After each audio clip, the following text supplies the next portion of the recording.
আজকে আমরা যে টপিকটি নিয়ে আলোচনা করব সেটি হচ্ছে শব্দের শ্রেণীবিভাগ। এটি নার্সিং ভর্তি পরীক্ষার জন্য খুবই গুরুত্বপূর্ণ একটি টপিক এবং এটি আমাদেরকে অবশ্যই কমপ্লিট করতে হবে। তবে মাথায় রাখতে হবে যে আমরা এটি নিয়ে একটি ক্লাস আগে দিয়েছিলাম।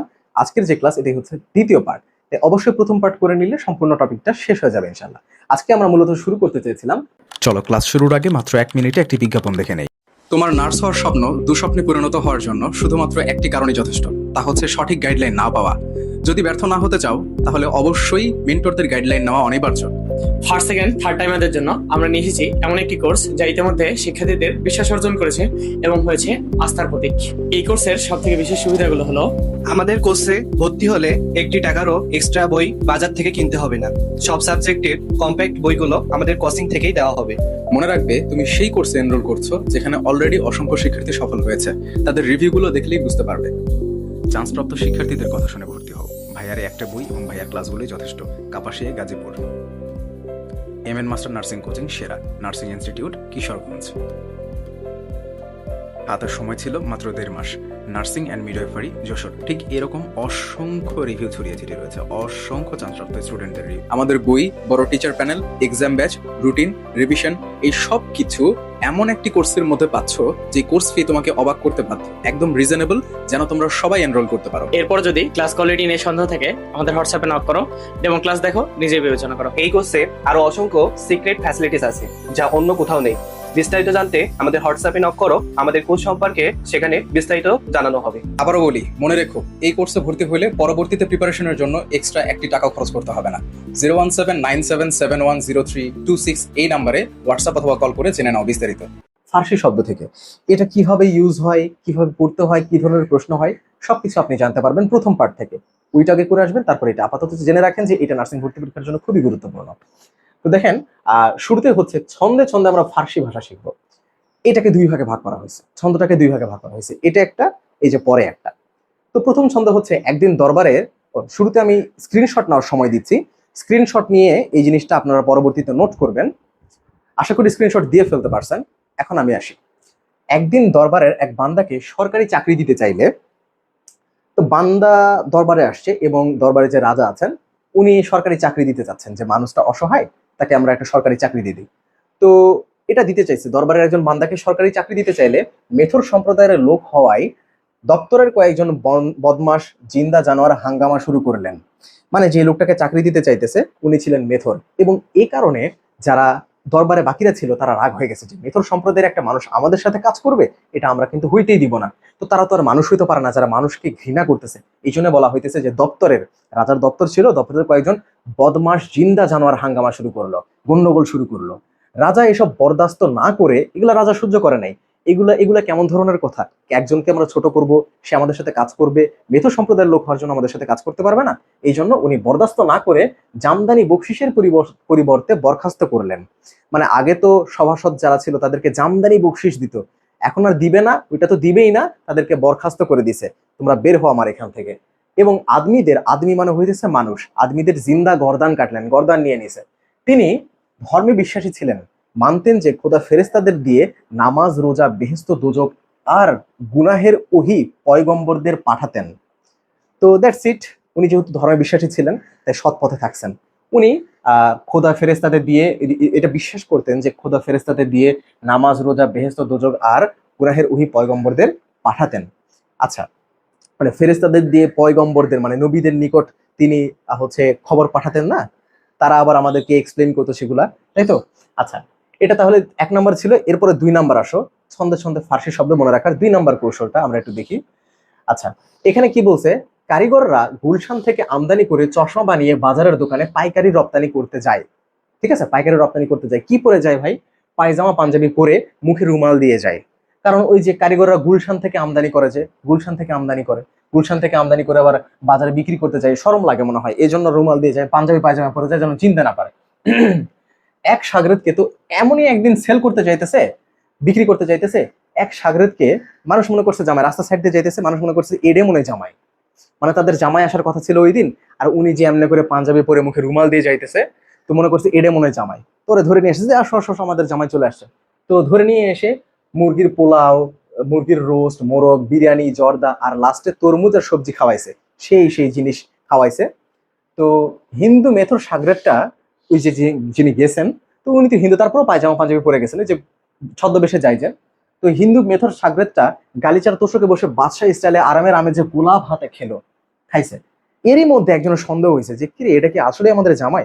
তো সে কি করছে, আঙ্গুর বাগানের চিপায় গিয়ে এক আফগান গোয়েন্দা ছিল, সে ছিল এক আফগান গোয়েন্দা। এই আফগান গোয়েন্দা কাগজের ছবি দেখে আওয়াজ দিল, কাগজের ছবি দেখে বলতেছে যে এই কাগজের সাথে তো মেলে না, তার মানে এই আমাদের জামাই না। আওয়াজ দিল যে এই সবাই সবাই এদিকে আসো।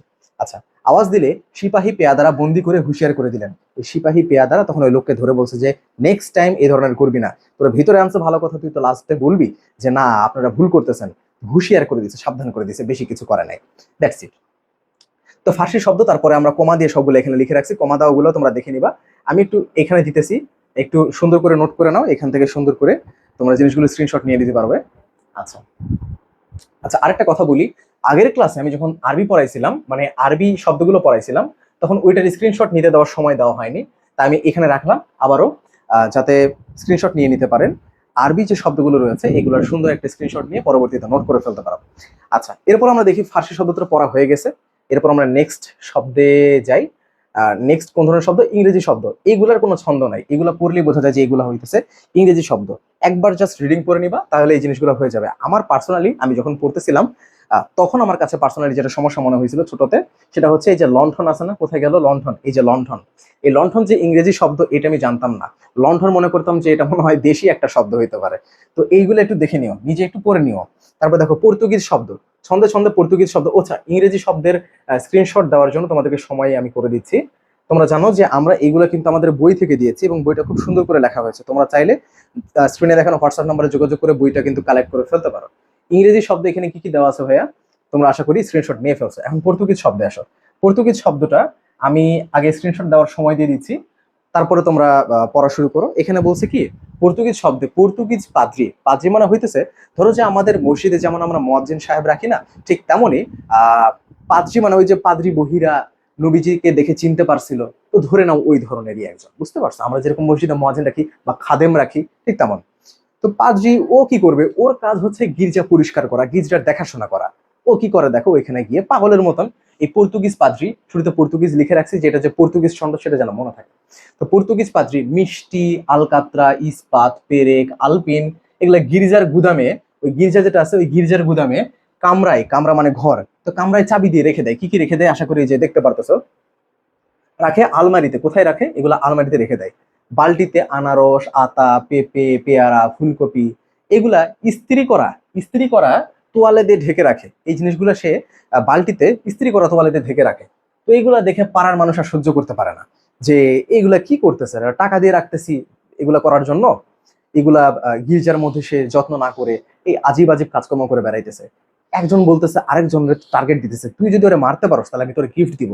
সেটা হইতেছে কি, এখানে বোমার বোতাম টিপতে পারলে এর যে লোক, এই যে এই পাদ্রিটা যে রুমে থাকে, ওইখানে যদি একটা বোমার বোতাম টিপে ব্লাস্ট করে দিতে পারিস, তাহলে পাউরুটি খাওয়াবো আর বেহালার তালের নিচে দেখাবো। বেহালা হচ্ছে একটা বাদ্যযন্ত্র স্বরূপ, নিচে দেখাবো। ঠিক আছে, এটাই ছিল আমাদের পর্তুগিজ শব্দ মনে রাখার কৌশল। পর্তুগিজ শব্দ এখানে সবকিছু হচ্ছে দেওয়া আছে, তারপরে একটু স্ক্রিনশট নিয়ে নিতে পারো। মানে ছন্দ শেষ করার পরে আবারও বেশ কিছু কয়েকটা এক্সট্রা আছে এখানে, তো এগুলো একটু দেখে নিও। সতর্কীকরণ বিজ্ঞপ্তি, নার্সিংয়ের সকল সাজেশন, আপডেট, গাইডলাইন পেতে কমেন্ট বক্সে থাকা লিঙ্কে ক্লিক করে হোয়াটসঅ্যাপ গ্রুপে অ্যাড হয়ে নিন এবং ফেসবুক গ্রুপে ফলো করে দিন। ধন্যবাদ। আচ্ছা, আমরা কিন্তু ফার্সি শব্দ পড়া হয়েছিল আমাদের, বাট ফরাসি শব্দ পড়া হয় নাই। ফরাসি শব্দটা একটু স্ক্রিনশট দিয়ে নাও এবং ছন্দটা বুঝিয়ে দিচ্ছি। বলা হয়েছে ওলন্দাজ এবং দিনেমারের বুর্জুয়া ছাত্ররা কার্তুজ নগরের ডিপো, ক্যাফে, গ্যারেজ, রেস্তোরাঁ সর্বদা সব জায়গায় কুপন ছড়াইছে। আচ্ছা, হিন্দি শব্দ আসো।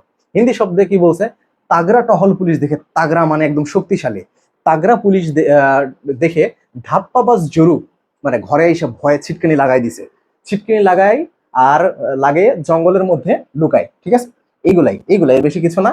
ছন্দে ছন্দে তুর্কি শব্দ মনে রাখার কৌশল আমরা একটু দেখি। তুর্কি শব্দটা তোমরা একটু স্ক্রিনশট দিয়ে নাও। তুর্কি শব্দ কি বলছে, মোগল খান বাহাদুরের দারোগা চকমকে চিক চাকু তালাশ করতেছিল। কি খুঁজতেছিল? তালাশ করতেছিল মানে খুঁজতেছিল একটা চকচকা চাকু বা ছুরি খুঁজতেছিল। কেন খুঁজতেছিল? চকমকে চিক চাকু তালাশ করতেছিল, যাতে ওইটার ভয় দেখিয়ে বাবুর্চি দিয়ে খোকার জন্য, মানে এই মোগল খান বাহাদুর আছে না, এনার ছেলের জন্য যেন হচ্ছে এই বাবুর্চিকে ওই চাকু দেখাবে যে রান্না কর, এখনই রান্না কর, খোকার জন্য রান্না কর, ওইটাই বলছে আর কি। যে খোকার জন্য কোরমার রেধে টোপ দিয়ে চাকর কুলিদের কাবু করিয়ে সার্ভ করাইতে, মানে রান্না করাবে বাবুর্চিদের দিয়ে এবং ওটা সার্ভ করাবে চাকর কুলিদের দিয়ে। চাকর ভয় দেখায় যে করতেই হবে তোকে এই কাজটা। তো কার জন্য রান্না করতেছে? খোকার জন্য রান্না করতেছে। মোগল খা খান বাহাদুরের দারোগা কিন্তু এই চাকু নিয়ে তাদেরকে ধমকাচ্ছে যে কাজটা করতেই হবে। আচ্ছা, আশা করি জিনিসটা তোমরা হচ্ছে গিয়ে স্ক্রিনশট দিয়ে ফেলছো। এরপরে অন্যান্য বিদেশি ভাষা আছে, এখানে কয়েকটা আছে, এগুলো ছন্দের বাইরে, এগুলোকে তোমরা একটু স্ক্রিনশট দিয়ে ফেলো। এগুলো পড়লে আশা করি তোমাদের হয়ে যাবে। অন্যান্য যেমন হচ্ছে চীনা, ওলন্দাজ, তারপর হচ্ছে বার্মার যে ভাষাগুলো রয়েছে, বার্মিজ ভাষা, তারপরে হচ্ছে গিয়ে ইতালি, গুজরাটি, স্প্যানিশ, মেক্সিকান, তারপরে আরো 2-3টা নিচে আছে, এগুলো দেখে নিও একটু। আর তৎসম শব্দ কিন্তু খুবই ইম্পর্টেন্ট ভাই। আমি তোমাদেরকে তৎসম শব্দগুলো একটু দেখাতে চাচ্ছি, একটু ভালো করে খেয়াল করো। এইবার তোমরা একটু এই জিনিসটা দেখার চেষ্টা করো। আমরা একটু আগে যেটা দেখতেছিলাম যে এইখানে আসলে অনেক শব্দ আছে যে আমরা তৎসম শব্দ দেখতেছিলাম, এইটা আমি তোমাদেরকে খুব সুন্দর করে এখন বোঝানোর চেষ্টা করব। তোমরা একটু মন দিয়ে খেয়াল করো। একটা গল্পের মাধ্যমে আমরা জিনিসটা বুঝবো এবং এই গল্পটি কেমন। দেখো, একটা দীক্ষিত মানে যার মধ্যে শিক্ষা আছে, দীক্ষা আছে, সে হচ্ছে দীক্ষিত এবং গুণী মানুষজন, গুণী একজন লোক, কিন্তু সে চাকরি পায় না, চাকরির সমস্যা। অনেকদিন বাবা মার হোটেলে বসে খাইছে এবং তারপরে যেটা করে আর কি, বাসার মানুষ তাকে খোটা দেওয়া শুরু করছে, উঠতে বসতে কথা বলে। তো সেই ছেলেটারই জীবন কাহিনী নিয়েই আমরা তৎসম শব্দ বা সংস্কৃত শব্দটা মনে রাখতে পারবো, এবং এইটা তোমাদের কাছে মোটেও কঠিন হওয়ার কথা নয়। কত লক্ষ লক্ষ ঘটনা আমাদের মাথায় স্টোর হয়ে থাকে, তাহলে এই সামান্য জিনিস আমরা কেন মনে রাখতে পারবো না? দেখো, তো দীক্ষিত এবং গুণী ব্যক্তিকে নিয়ে আমাদের সেই কথা, তার পিতা, মাতা, ভ্রাতা মানে ভাই, পরিশেষে সর্বমনুষ্য, সব মানুষ তাকে খোটা দেওয়া শুরু করেছে। এই মতাবস্থায় সে সিদ্ধান্ত নেয় যে আমাকে কিছু একটা করতে হবে। সে তার শয়ন ঘরে একটি পত্র মানে চিঠি লিখে রেখে যায়। চিঠিটি কিরকম ছিল? সে বলল, তার বাবা মাকে বলল যে আপনাদেরকে অনেক ধন্যবাদ, যে আপনাদের অনেক ভোজন করছি, মানে খাইছি, আপনাদের টাকা অনেক খাইছি, আপনাদের অনেক ক্ষতি করছি, আমাকে ক্ষমা করে দিবেন। আমার আর ক্ষমতা নাই আপনাদের এই সকল কথা শুনে এই বাড়িতে স্টে করার, আমার পক্ষে আর এটা সম্ভব না। তাই সকল স্নেহ প্রেম ত্যাগ করে মানে আজকে দুর্গার নাম নিয়ে, মানে যেহেতু হিন্দু ছিল, তো দেবী দুর্গার নাম নিয়ে আমি আমার ভবন থেকে, মানে আমার বাসা থেকে আপনাদেরকে মুক্তি দিয়ে চলে যাচ্ছি। আমার গন্তব্য জানি না, মানে আমি জানি না আমি কোথায় যাব। ভবিষ্যতে যদি কর্ম করে ভালো কিছু করতে পারি আপনাদের সাথে দেখা হবে, ভবিষ্যতে যদি কর্ম করে ভালো কিছু করতে পারি আপনাদের সাথে দেখা হবে।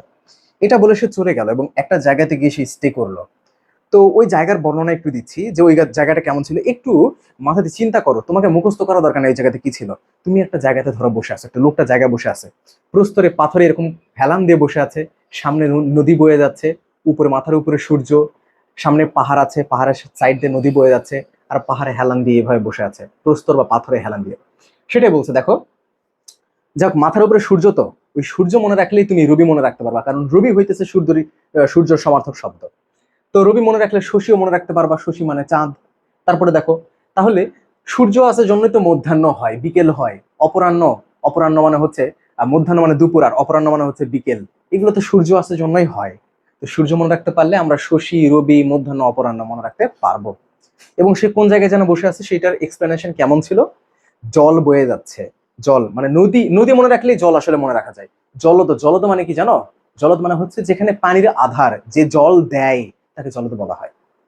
তাহলে নদী আছে, সামনে পর্বত আছে, পিছনে বন এবং প্রস্তরে হেলান দিয়ে সে বসে আছে। প্রস্তর মানে পাথর, ওই যে নবীকে প্রস্তর আঘাত করা হয়েছিল নবীজিকে সাল্লাল্লাহু আলাইহি ওয়াসাল্লাম। তো প্রস্তর মানে পাথর, সে পাথরে হেলান দিয়ে বসে আছে, একদম চিত্রের মতো বসে আছে। তো এই যে ছেলেটাকে এত হেয় প্রতিপন্ন করেছিল, সেই পরবর্তীতে দেশীয় যে ঘৃত এবং ওই যে ঘৃত মধু, শোনো না এগুলা, তো পুষ্প, এগুলা দিয়ে চর্মরোগের ওষুধ বানায় সেল করে অনেক উন্নতি করছিল। আশা করি জিনিসটা বুঝাইতে পারছি।